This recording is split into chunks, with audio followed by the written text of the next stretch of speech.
વલસાડ જિલ્લાના ગામની પરિસ્થિતિ જોઈને તમે પણ વિચારવા મજબૂર બની જશો કે શું ખરેખર આ વિકાસ કહેવાય? આ દ્રશ્યો છે વલસાડના નાની પલસડ ગામના, જે મોડલ ગુજરાત એટલું બધું આધુનિક બની ગયું છે કે અહીં ગ્રામજનો કહે છે કે જો તમારે જીવન જીવવું હોય તો તરતા આવડવું જોઈએ. અને હા, એક ટાયર ટ્યુબ પણ વસાવવી જરૂરી છે. અને એવું એટલા માટે કેમ કે ગામમાંથી વહેતી દમણગંગા નદી પર પુલ જ નથી, જેના કારણે ગ્રામજનોએ પોતાનો જીવ જોખમમાં મૂકીને નદી પાર કરવાનો ભારો આવ્યો છે. આ ગામની 117 લોકોની વસ્તી નદીના પેલે પાર રહે છે અને એક છેડાથી બીજા છેડા સુધી જવા માટે લોકોને હવા ભરેલી ટાયર ટ્યુબનો સહારો લેવો પડે છે. રોજિંદા કામ હોય, કામ પર જવું હોય, દુકાને પહોંચવું હોય, નદી પાર કરવી દરેક વખતે જરૂરી છે.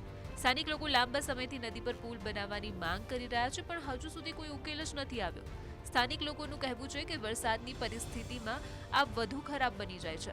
શાળાએ જતા બાળકો 3-3 મહિના સુધી શાળાએ પણ નથી જતા. તો બીજી તરફ ગામ લોકોના ખેતર પણ નદીના પેલે પારે આવેલા છે, જેથી દરરોજ ખેતી માટે પણ જવું પડે છે. મેડિકલ ઇમરજન્સી હોય, બીમાર પડ્યું હોય, કોઈનું મૃત્યુ થયું હોય તો પણ આ જ રીતે ટ્યુબ પર બાંધીને તેમને લઈ જવા પડે છે. ગામની આ હકીકતથી તંત્ર અને નેતાઓ પણ જાણકાર છે, છતાં કોઈ જ ફરકતું નથી.